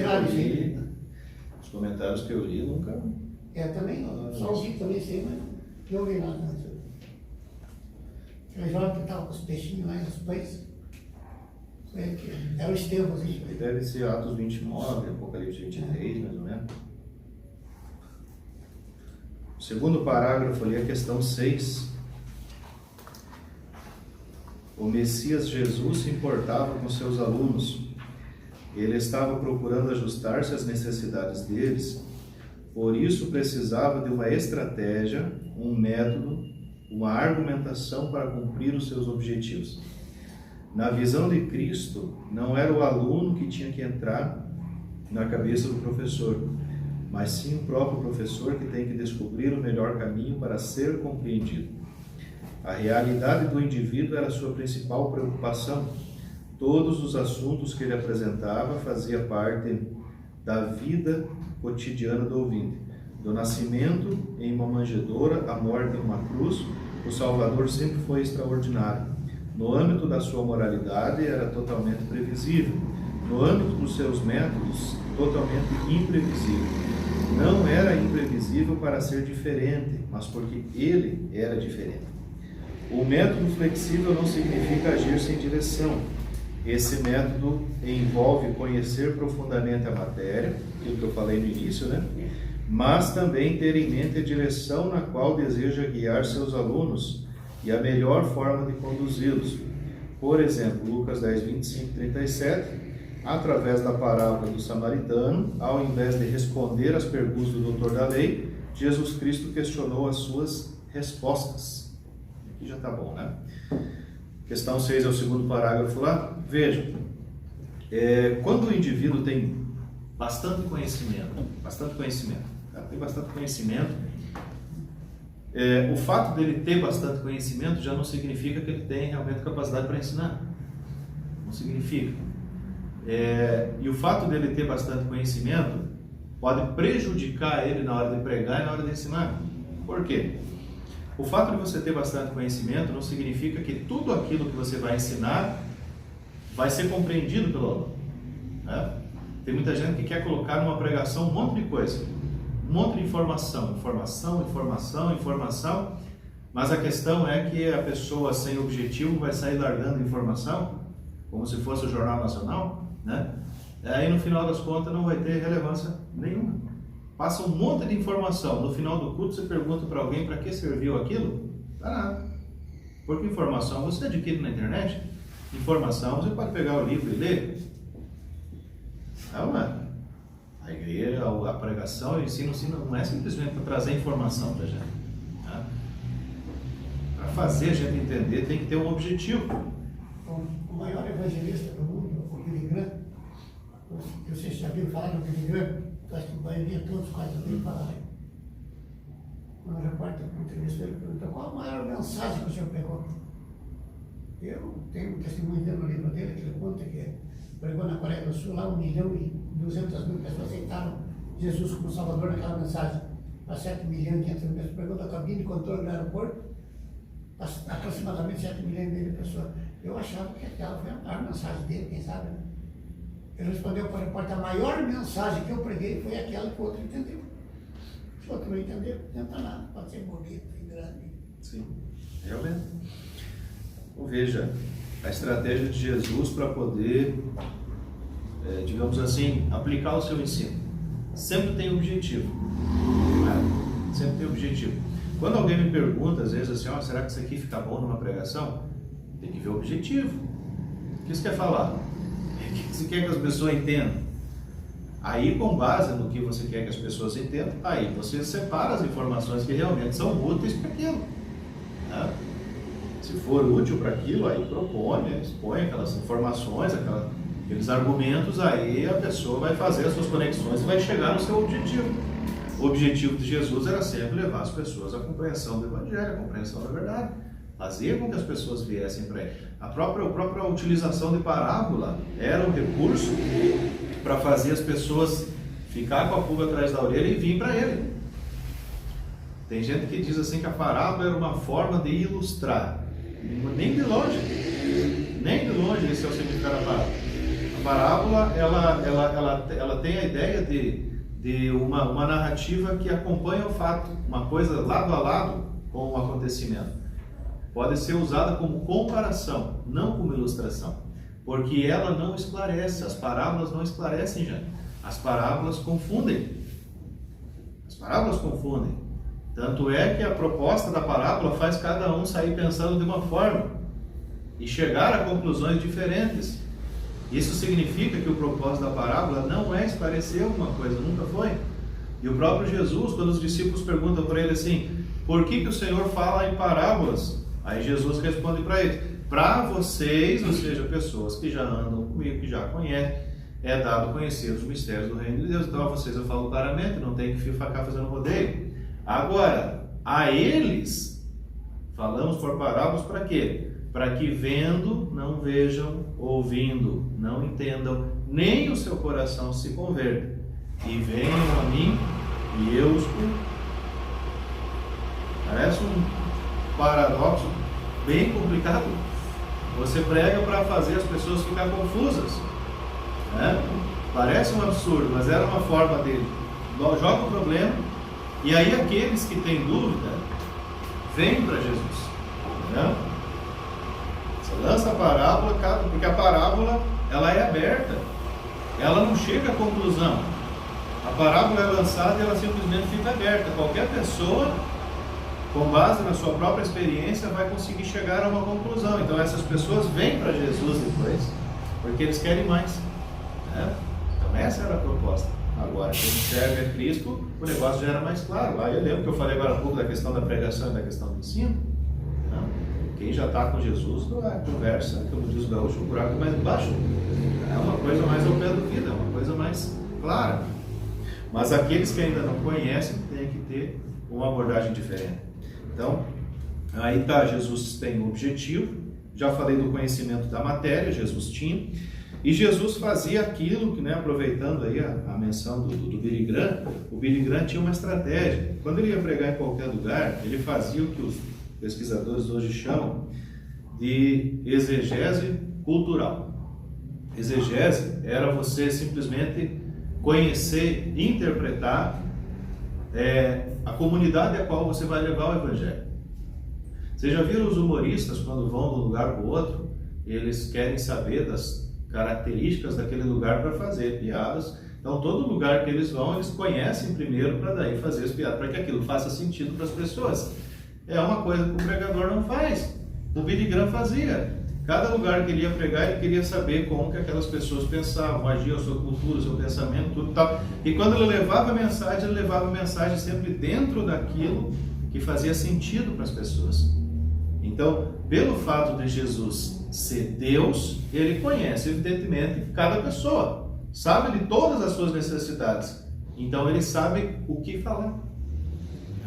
E se ele sabe o que falar, quando ele vai falar, aquilo vai ser em cheio. Quando ele vai tratar com a mulher samaritana lá no poço de Jacó, quando ele começa com aquela abordagem, ele trata de problemas e a mulher logo responde, porque Jesus está falando de coisas que ele sabia que estavam na mente dela. E aí quando a mulher simplesmente cai na rede, né, digamos assim, aí Jesus diz, então agora chama o teu marido. Aí é hora da gente começar a fazer a poda, né?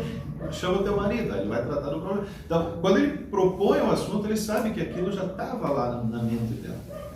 É aí que está, isso é a exegese cultural. É você saber a localidade para quem você está pregando, as pessoas a quem você vai pregar, como elas pensam, né? Assim, a cultura, os hábitos, os costumes, o que eles gostam, o que eles não gostam, para você levar uma coisa e eles vão entender. Então, Jesus sabia muito bem disso. Quando ele leva a mensagem certeira para as pessoas que estão. Né? Paulo, quando vai pregar para os filósofos, ele não chega falando do reino de Deus. Olha que interessante. O reino de Deus é a mensagem, só que o reino de Deus é uma mensagem para quem? Para os judeus. Os judeus sabiam que tinha uma profecia do reino de Deus. Os gentios não tinham nem ideia, não sabiam se o reino de Deus era para comer, beber ou passar o cabelo. Quando Paulo chega para pregar, Paulo entra, vou pregar para os filósofos, beleza. Vamos falar para eles em linguagem filosófica, vamos citar os filósofos, vamos citar os poetas, pronto. Porque é disso que eles entendem, então isso aí a gente pode entrar. Então, daí a questão de saber o público. Se a gente souber o público, souber para quem vai pegar, a cultura do povo em si, ter mais ou menos uma noção, a gente já vai levar uma mensagem, vai pregar de um modo que aquelas pessoas vão compreender. E é o campo por meio. Exatamente. E você tem dúvida que o estudo é importante, que Paulo, ele foi o apóstolo dos gentios, mas o que mais ele destacou, porque ele tinha cultura, tinha estudo. Mas tinha um pastor israelense, Costa Dias, você ouviu falar nele? Costa Dias era cientista. E ele encontrou um cientista dentro do avião, ateu, e orou conversando com outro cientista dentro do avião. Você está dizendo por quê? Ele tinha preparo para quê? Para conversar com outros cientistas. Realmente. Então, você vê aqui nessa segunda parte do parágrafo, no segundo parágrafo ali, ó, quando ele fala assim, na visão de Cristo não era o aluno que tinha que entrar na cabeça do professor, mas sim o próprio professor que tem que descobrir o melhor caminho para ser compreendido. Veja, o professor tem um conhecimento, já é professor para isso, né? Os caras dizem assim, antigamente o professor tinha o conhecimento, e era só ele, o aluno não sabia. E eles consideram essa visão ultrapassada. Consideram essa visão, o professor era só ele que tinha conhecimento. Mas que sentido tem você ir aprender com alguém que sabe menos que você? É evidente que se você vai aprender com a primeira premissa que tem na tua mente, eu vou aprender com alguém que sabe mais do que eu. Então sim, o professor ele tem conhecimento. Se ele não tiver mais conhecimento que você, está perdendo tempo. Vai aprender o que com ele? Então, essa visão é ultrapassada. Ultrapassada é escambau. Se eu vou aprender, eu quero aprender com alguém de fato que saiba mais do que eu. E sim, eu quero aprender o que ele sabe. Ele detém um determinado conhecimento que eu quero aprender. Então não existe isso. Hoje em dia eles querem de qualquer maneira nivelar as coisas de um jeito que não pode ser nivelado. Entendeu? Não é em termos sociais, não. Eles querem colocar assim, pega Paulo Freire, não existe saber mais e saber menos, existem saberes diferentes. Isso é conversa fiada. É a maior conversa fiada que tem, a maior mentira que tem. Sim, tem muita, eu tenho um determinado conhecimento, tem muita gente que tem mais conhecimento que eu em outras áreas. Tem gente que conhece muito mais do que eu. Então, não se trata apenas de saber diferente. Sim, tem gente que sabe muito mais em outras coisas. Eu não entendo porcaria nenhuma da agropecuária, mas eu sei que tem gente que é perito nisso. Então, sim, ele sabe muito mais do que eu. Quem sabe podemos pensar no professor Espírito Santo. Ele analisa cada cada um, ele disse que distribui os dons a cada um segundo a necessidade. E agora acabou que a gente tem que estar preparado para não tratar aqui, receba a gente. Tem isso. Então, não se trata, digamos assim, do professor ser alguém que simplesmente estático e que cabe ao aluno buscar o conhecimento em si. Não. O professor sabe que ele tem o conhecimento que o aluno precisa, que o aluno quer aprender. Quando a gente se matricula no curso, a gente não se matricula para a gente aprender, para a gente adquirir aquele conhecimento. Então você já vai com a premissa de que você precisa aprender aquilo. Então existe, de fato, essa detenção de conhecimento. Gente. Existe, entendeu? Não tem como negar isso. Negar isso é acabar com o estímulo do ensino.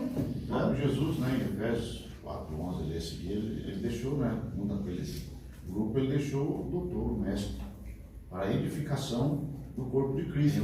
Edificação é crescimento. Sim. Então tem que ter o mestre, que já tem o conhecimento para poder ensinar. Sim, tem que ter. Então, cabe ao professor o quê? Criar o caminho, descobrir o melhor caminho, as condições, ser entendido, aquilo que o Justino mencionou, ser entendido. Né? Criar condições para que a pessoa também aprenda o que ele sabe, descubra o que ele sabe, consiga entender, identificar tudo que ele sabe. Ele abre as condições para isso. Porque tem gente que sabe, mas de fato sabe só para ele. Né? Não tem como. E tem professores, ensinadores, pessoas muito que às vezes querem passar o que ele sabe, mas primeiro ele humilha o outro para depois ele querer ensinar. Deixaram muito crítico. Já bloqueou tudo, hoje já não aprende mais nada. Não aprende mais nada. Então tá. Página 145, agora tem a questão 7. Tem mais 3 questões aí, mais 2 que parece. Vamos lá. Página 145, seu ensino iniciava nas necessidades dos ouvintes. O primeiro parágrafo é a questão 7. O mestre Jesus lecionava suas lições fora da sala de aula, onde havia o máximo de interação entre professor e aluno. Não havia matrículas nessa escola, todos tinham acesso, pois todos precisavam ouvi-lo. Seus relacionamentos enfocavam as necessidades pessoais do ouvinte. Construía pontes ao invés de muros, como fez com a mulher samaritana. No mesmo dia, aquela mulher imoral tornou-se sua testemunha na cidade onde morava e era desprezada. Então, essa situação, veja bem, hoje em dia eu tenho o que eles chamam de ensino institucionalizado. A educação passou a ser institucionalizada, assim, a ideia de escola. Né? Quando a gente fala em escola hoje em dia, a gente lembra do ambiente, né, onde tem as salas de aula, os alunos ficam lá e como o professor vai ensinar eles. Isso para a gente é uma escola. Conhecemos várias escolas. E por ter essa mentalidade de escola, quando a gente lê na Bíblia, ou que alguém fala assim, na época de Elias e Eliseu, existiam escolas de profeta. Aí a gente imagina que a escola de profetas era um ambiente com salas de aula que tinha alguém que dava aula, por causa dessa nossa mentalidade. Mas não era assim. Hoje, as escolas em si, faculdade, universidade, têm o que nós chamamos de educação institucionalizada. Essa educação institucional, ou seja, tem uma instituição responsável, é um órgão responsável por esse ensino. Essa instituição, chamada escola, tem o propósito realmente de ser, digamos assim, de formar as pessoas, perdoem o jeito, de modo fabril, ou seja, uma coisa tipo fábrica.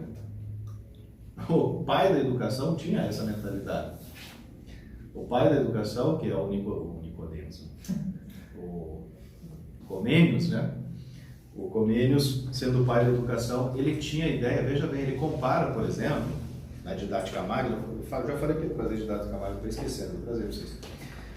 Na didática magna ele fala assim, que é necessário e aconselhável que um professor ensine o maior número possível de alunos. Aí ele faz a comparação, como um padeiro, que amassa, né? Numa fornada de pão ele tira um monte. Dá para fazer essa comparação? Se você pensa que a educação é passar o aluno e carimbar na testa dele, Aí sim dá para você fazer isso de uma maneira muito simples. Você vê como eu tenho uma ideia de sistema fabril aí. Vocês sabem que as escolas hoje em dia têm as filas, hoje em dia não sempre tiveram as filas de carteiras, né, um atrás do outro, já para ter a ideia do sistema fabril, do sistema de fábrica, né? Então, a mentalidade da escola é a mentalidade fabril. Então, a ideia de um cara ensinar um monte de aluno não é possível. Não acontece. Se for, digamos, 1 milhão de alunos que quer aprender, até vai. 1 milhão de alunos que querem aprender e participam do curso, hoje em dia tem o recurso visual, né? Você pode fazer a videoaula, as pessoas podem acompanhar, pode até acontecer. Agora, a escola sempre é entendida como um lugar assim, onde a pessoa entra de um jeito e sai dali como se fosse um produto, que passa numa máquina e já sai diferente. Entendeu? Aí você vê a noção que eles têm de que o aluno, digamos, passa aí com a mente vazia e despeja o conhecimento e passa. Como aqueles vidros, né, que vão, aqueles vidros de conserva, estão na esteira, aí um vidro atrás do outro, despeja o produto ali, vai, né? E não é assim. Se você entender a escola dessa forma, entendeu? Aí você pode até pensar que a escola, como sistema fabril, funciona. Mas como eu disse lá no início da nossa aula, a educação não tem um produto. E educar dessa maneira institucionalizada não é educar de fato. Entendeu? Por que não é educar? Porque esse sistema funciona com produtos, não com pessoas. Entendeu? O Comênios também usa a ideia na época dele, um pouco, foi no século XV que surgiu a imprensa, né? A imprensa que eu digo, o Gutenberg enviou a imprensa para poder fazer a impressão, né, de livros, por exemplo, como vocês estão vendo aqui. Já viram o carimbo, né? Tem o desenho no carimbo, passa na tinta, a impressão de livros é feita da mesma maneira. Isso aqui surgiu no século XV. O Comênios também diz assim, até ele chamava a didática de digrafia. Né? Digrafia. A didática para ele era uma coisa assim, semelhante a isso. O aluno passa ali como folha em branca e recebe o carimbo do conhecimento. Você pode pensar nessa maneira de produto assim, mas na prática, gente, nem de longe isso funciona. Sabe por quê? Porque para você ensinar alguém, segundo esse método do próprio Jesus aqui, conhecer a realidade da pessoa, saber quem ela é, entendeu? Ter uma abordagem diferente com ela, ter uma... Então tudo isso deve ser levado em consideração de que a educação trata de formação. Isso leva muito tempo. Não é o carimbo, não é o negócio do padeiro, de coloca o pão lá e tira uma fornada. Não mais você pode comparar a educação a isso, porque não tem sentido. Não tem sentido. Autoescola, né? A autoescola prepara o aluno para passar no Detran, o teste do Detran. Exatamente. Não está formando o condutor, não está formando. Ela está pegando pessoas para passar na prova, só isso. Exatamente. Então, essa abordagem que Jesus tem é totalmente diferente da instituição. Veja como ele coloca aqui, ó. Não tinha sala de aula, não tinha matrícula. Quem quer aprender vai e aprende. Hoje em dia o Estado obriga as pessoas, os pais, a matricular o filho na escola, matricula o filho na escola. O próprio pai já entende que a escola não é necessária, o aluno já vai para a escola com aquela mentalidade de que a escola é um castigo, é uma tortura, que ele vai ficar anos ali, né? E quando ele sai daquela escola, o que ele aprendeu também não tem relevância. O máximo que vai, tem que dar graças a Deus se ele conseguir sair dali sabendo ler, escrever e calcular alguma coisa. Né? Porque, digamos assim, em termos práticos, é muito pouco que você tem para a formação da pessoa. Né? Então, como cristão, só estou dizendo isso porque como cristão a gente vai ensinar, a gente tem que ter uma preocupação de eu estou aqui para formar, eu estou aqui porque eu quero realmente trazer, entender, eu quero que a pessoa entenda, eu quero que a pessoa aprenda. Porque aquilo que a pessoa entender realmente vai fazer diferença na vida dela, vai ajudar ela a tomar decisões, a chegar a conclusões, a resolver problemas na sua própria vida. Então isso é formação. E isso você não consegue numa sala de aula com 50 alunos.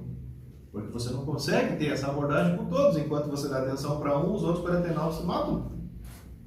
É ou não é? É assim. Vamos lá na página 147, questão 10. Já vamos terminar, passando um minuto. Primeiro parágrafo lá em cima, o Senhor Jesus respondia às perguntas que alguém fizesse, satisfazia as necessidades que as pessoas tinham. Devido à sua humanidade, tornou-se um sacerdote que conhece bem a fraqueza humana. Conhece bem a fraqueza humana. As perguntas, Jesus procurava não deixar as perguntas sem resposta. Mas quando ele sabia que eram perguntas capciosas, sendo ele Deus, não tinha como enganar ele, né? Quando ele entendia que a pergunta era capciosa, ele devolvia a bomba ou fazia uma outra pergunta e daí por diante, né? Agora, as pessoas que procuravam ele, ele sempre respondia. Porque as pessoas não procuravam ele simplesmente para aprender, as pessoas procuravam ele por milagre. Aí ele fazia o milagre, mas já segurava a pessoa ali, né? No caso do gadareno, no caso da mulher samaritana mesmo, né? No caso da mulher samaritana não houve um milagre necessariamente. Ele não curou ela, não fez nada disso. Mas ele simplesmente orientou a mulher e a mulher, né? Ele já saiu fazendo a obra. Quando ele disse para a mulher cananeia, não é para mudar meu filho para cachorrinho, é porque ela era da descendência de campo ou refere-se a cachorrinho mesmo? Olha, é outra coisa. Os judeus, o fato dela ser cananeia, indica que ela não era judia, simplesmente assim. Porque naquela época ali tem um outro texto que fala que ela era uma mulher grega, cirofenícia de nação. E tem um texto de Mateus, se não me engano, que diz que ela era cananeia. Eu não lembro bem, estou fazendo uma mistureba aí, mas é isso aí. Ela era uma mulher grega, cirofenícia de nação, e o título do texto diz que ela era uma mulher cananeia, né? Uma coisa assim. E os judeus se referiam às pessoas, tanto cananeus quanto pessoas que não eram judias, como cães, por pessoas serem impuras. Não são pessoas puras, não são da nação. Não é porque era cananeia, realmente, não é porque era descendente de Cana, necessariamente. Não. E também é uma coisa que hã? não podia ter qualquer coisa. Talvez tivesse, mas pela expressão de ser grega, cirofenícia, não diz que ela era da região de Canaã em si, né? Por ter ascendência grega, né? A Grécia está bem longe da terra de Canaã. Então, digamos assim que era mais uma referência dos judeus aos não-judeus, de chamar eles de impuro, de cães e daí por diante. E Jesus usa essa expressão de maneira irônica, na verdade. Ali é um teste muito grande de humildade daquela mulher. E o mesmo é dito com outras palavras em Apocalipse, né? Como fala assim, ficando de fora os cães e tal. Os cães ali são os impuros. Cão é sinônimo de impureza, né? Pode ver quando o Lázaro, né, tinha as suas enfermidades, os cães lambiam as feridas. Aí os caras aplicam o mesmo a Jó, né? Que Jó, quando ficou doente, os cães também lambiam as chagas e tal. Então o cão em si é sinônimo de impuro, pessoa impura, de impureza. Então chamar alguém de cachorro e dizer... Pedro disse para o Espírito, que eu estava ouvindo a mensagem, nunca comi coisas impuras. Impura. Não diga que é impuro, que o teu pai por aí ficou. Vai lá. Então ele sempre respondia as perguntas, né? Satisfazia as necessidades. Porque a abordagem de Jesus, veja bem, vou tentar ser rápido aí. A abordagem de Jesus com relação à abordagem dos outros ali com a mulher que foi pega em adultério. Quando eles pegaram a mulher, eles já cometeram um erro. Quando eles trouxeram ela para o meio do povo, dizendo assim, essa mulher foi pega em pleno ato de adultério, foi pega no flagrante. Beleza, cadê o homem? Porque o Antigo Testamento não diz que era só a mulher que tinha que ser apedrejada. Se for pego os dois ali no ato do adultério, é os dois que vão para a pedrada. Cadê o homem? Será que o homem era alguém importante? Que alguém disse, fique por aí, se expor, não se expor aí, né? Talvez fosse um fariseu importante, vai saber, né? Levaram só a mulher. Quando levaram só a mulher, essa mulher foi pega no ato de adultério. Jesus já sabia que alguém estava querendo aprontar para ele, né? E então, sabendo disso, né? Ele faz aquela proposta, né? Quem não tiver pecado, tira a primeira pedra, aí o povo sai. Aí quando sai todo mundo, Jesus fala para a mulher assim: onde estão os teus acusadores? Foram tudo embora. Bom, se nenhum deles te condenou, eu também não te condeno. E quer ser observar ali que o alvo deles era Jesus. Né? Era pegar Jesus. Era Jesus e e Jesus uma mulher. autorizasse eles a pedra, já tínhamos autorizasse quem para isso. Quer ser não, também que autorizasse quem para isso. Não disse nem não. Todos esses problemas. E esse cara que está aí, vamos. Aí você vê o fato de Jesus dizer para ela assim: se eles não te condenaram, eu também não te condeno. Isso não significa necessariamente que Jesus estava concordando com o que ela fazia. Jesus simplesmente, digamos assim, por ele estar em humanidade, né, por ele ser um ser humano ali naquele caso, ele sabe das necessidades das pessoas, das fraquezas das pessoas.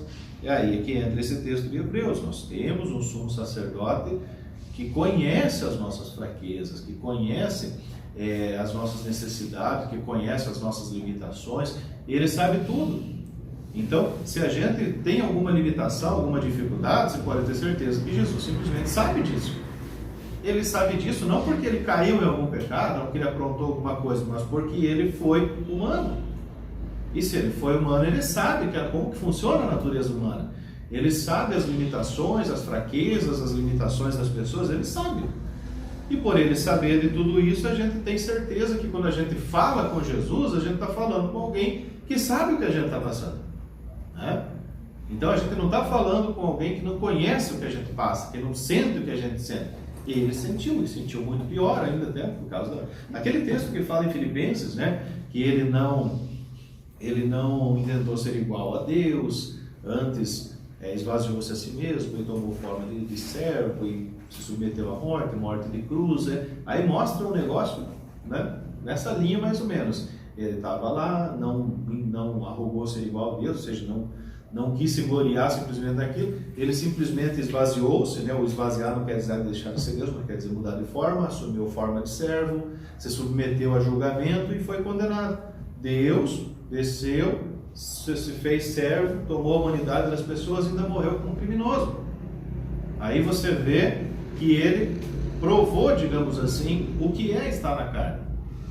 Sentiu. Então, quando a gente fala com Jesus, a gente está falando com alguém que sabe realmente tudo que a gente passa. E sem dúvida, quando ele tomava essas atitudes drásticas, que ele tomou com a mulher cananeia, ele sabia que ela tinha fé suficiente para suportar, senão não ficaria bem. Exato, tu é. O jovem, ele sabia que tinha fé suficiente para suportar. A mulher cananeia ainda se humilha mais ainda. Ele humilha ela e ela se humilha mais ainda. Profundo ali. Ok, então tá aí. Por que é importante isso? É importante quando a gente vai ensinar, quando a gente vai pregar, a gente está pregando, está ensinando para pessoas que são iguais a gente. Pessoas que são iguais. Muitas vezes Deus tem que permitir o pregador, o professor, cair em algum erro para ele sentir na pele que ele não é melhor que ninguém. Ou vocês nunca viram isso acontecer? Eu já vi muito pregador que descia o sarrafo em alguma coisa e Deus foi lá e fez ele passar pelo mesmo. Eu já vi isso acontecer. Já vi. Tinha nego que era liso para cobrar dos outros, porque do tempo, porque vocês são sem vergonha, porque não sei o que. E eu, se apareceu uma mulher pelada na minha frente, eu não caio, e nem precisou a mulher aparecer pelada totalmente, e o cara caiu. Agora, normalmente, esse cara que bate muito nessa técnica, ele já se humilhado. É autodefesa. Pode ser. Então, tem tudo isso aí. Então, o indivíduo que vai pregar, ele tem que saber estar pregando para a pessoa, pregar de maneira humana, ensinar de maneira humana, saber que as pessoas que estão ali são pessoas como ele. Servir para eles. Da mesma forma, a pessoa está ali, digamos assim, não é melhor que ninguém, não é diferente de ninguém. Tá? Página 149, questão 4, vamos fechar. Passamos uns minutos já. O Mestre Jesus via segundo parágrafo lá na página 149, o Mestre Jesus via por trás da aparência de cada discípulo uma personalidade extraordinária que precisava vir à tona. Por esse motivo, trabalhava incansavelmente com otimismo e paciência na realização do seu projeto. Esse aqui eu não lembro o nome desse autor aqui, mas o sobrenome é o Hitchcock que está ali.